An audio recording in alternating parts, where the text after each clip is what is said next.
I'm so thirsty, guys. I'm so thirsty. Whew, give me a minute.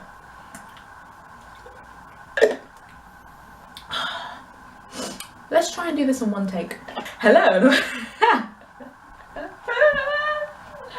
Take two. Hey everyone, welcome to Tea Time Tuesday, which is the part of the show where I grab a cup of tea, you grab a cup of tea, or orange juice, or vodka, or whatever, just do you, and we discuss the arts. So today's topic is Christianity and the arts world. I'm going to bring in influences from everything. Most of my talks are usually performance based, but today I'm going to bring in a little bit of all the arts things that I've worked in recently, if that makes sense. So it won't just be about performance, it won't just be about acting, it can be about writing, it can be about spoken word, etc., and so forth.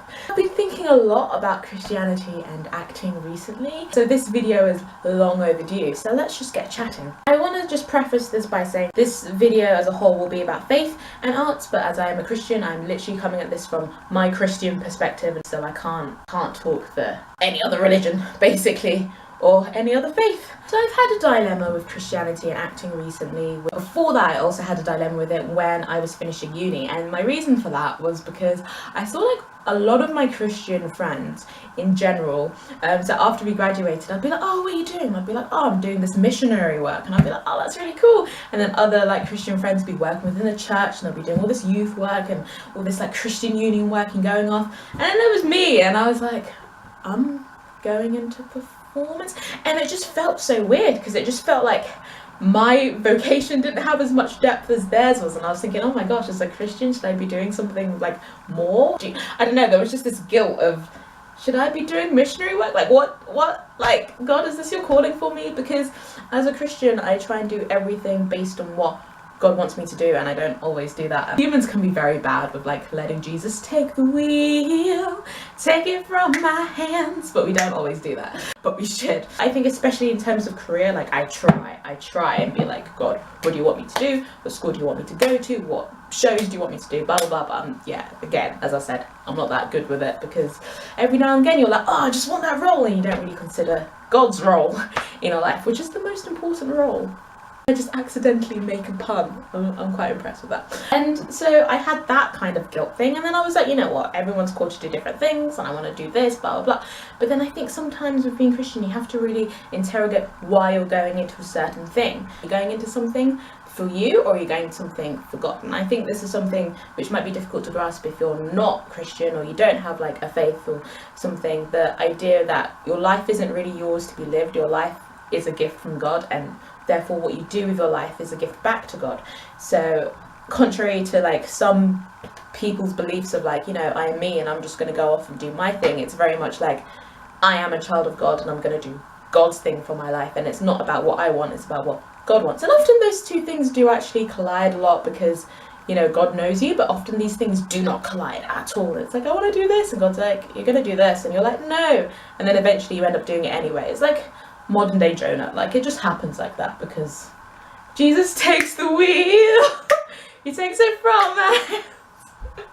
So I went to a talk last week with an actor. He was actually head of the Loughborough University of the drama department up until quite recently, and he's been in quite a few things, and he actually showed us a clip of the things that he was in. And he's also a pastor now, which is really, really cool. Like, I don't think I've spoken to many pastors who were big time actors back in their day, and he was saying that the time he went into acting, it was very much a thing separate from Christianity. There are loads of people in the Christian circles who are being like, don't go into acting, you're gonna have to do things that aren't Christian, blah blah blah blah blah.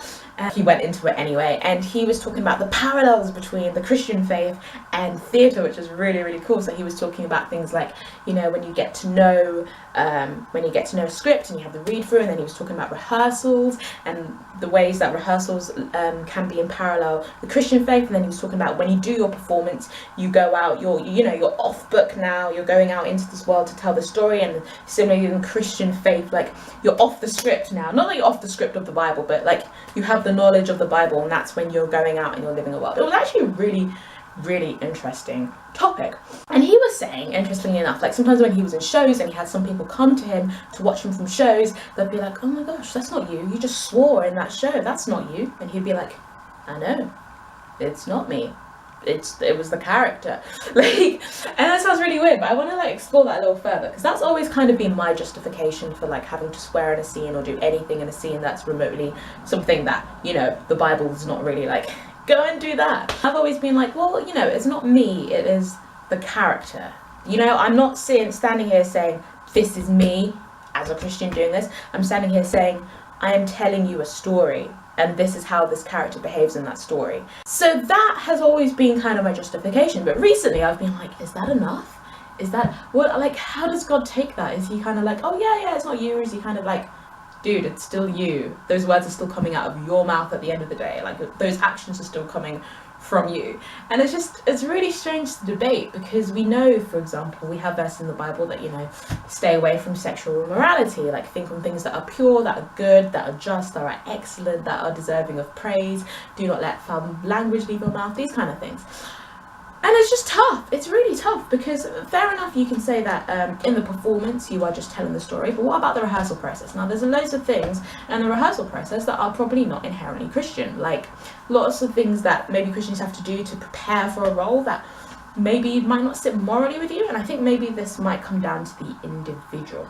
Maybe each individual's case is different. So for me, for example, I know there are things in my life that are not strictly in the Bible, but that God lets me do in a really weird kind of way. Like, it's as in, it's not a rule for everyone to do. Like, you're a Christian, so you must do this. It's not a rule for everyone, but God has been like, this is good for you, so I just want you to do that.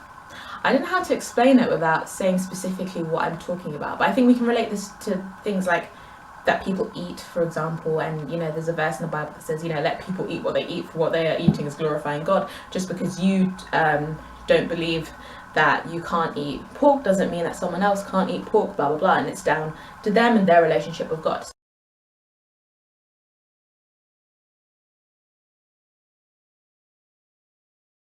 So I think maybe acting might be quite a similar thing, in terms of there are some things that are good for some people and some things that just aren't good for some people, and you've got to pray and you've got to be really, really wise about those kind of things. Like, and it's just about knowing which kind of themes that God wants you to handle and what sort of themes God does not want you to handle. And I think at drama school it's been a challenge. It's been both a challenge and a blessing, but it's been a real challenge as well, being a Christian at drama school.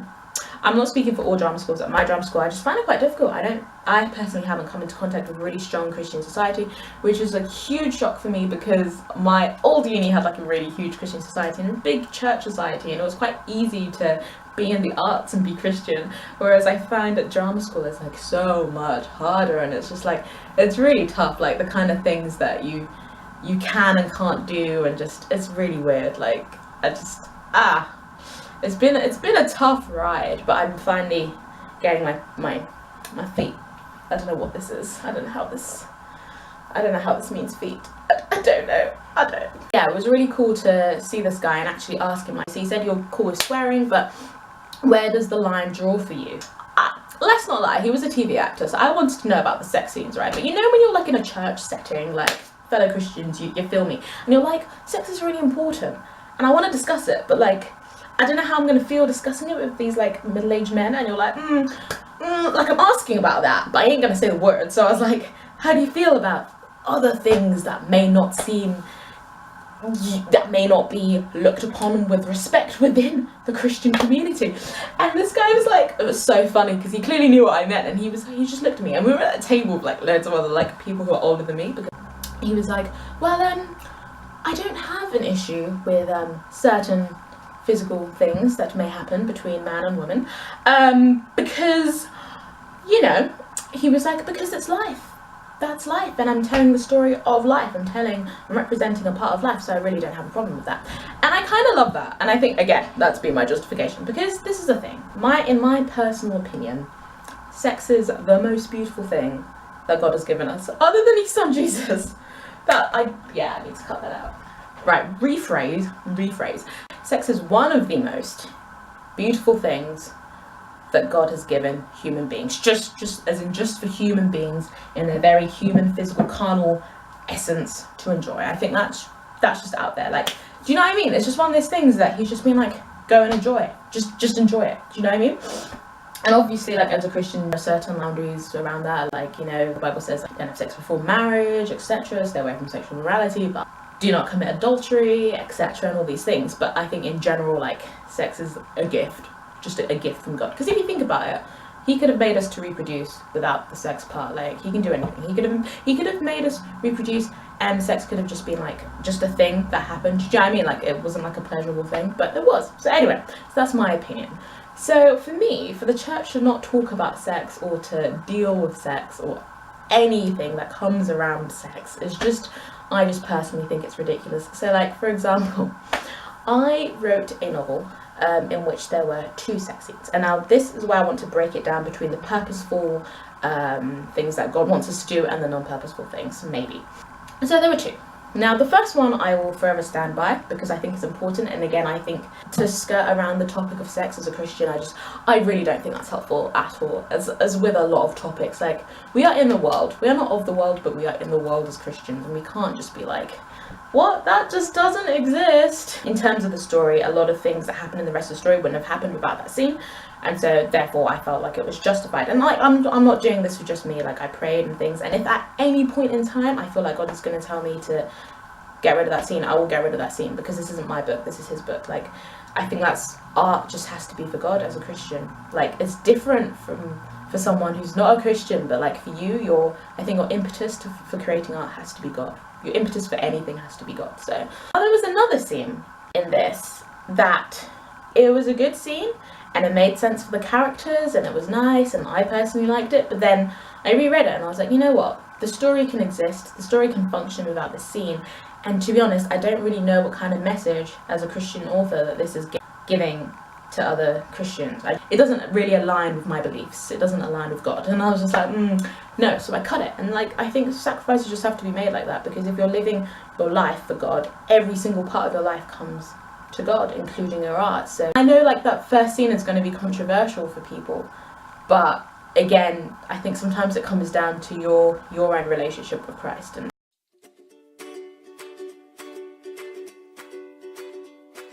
so there are 3 more things that I want to briefly touch on. As much as I justify certain things, the Bible is at the end of the day the absolute morality code. So sometimes I think, should there be a black or white answer to this? Should it be down to our individual relationships with God, or should it be down to a black and white response in the Bible? Like, I just want to give an example of a few times in my life where I've had to manage this responsibility to God and responsibility to myself. And I have this one poem in particular. I guess the closest thing you could call it is a breakup poem. It's very like a catharsis poem. It's a, you did this and now I performed it once and like people loved it and I loved performing it.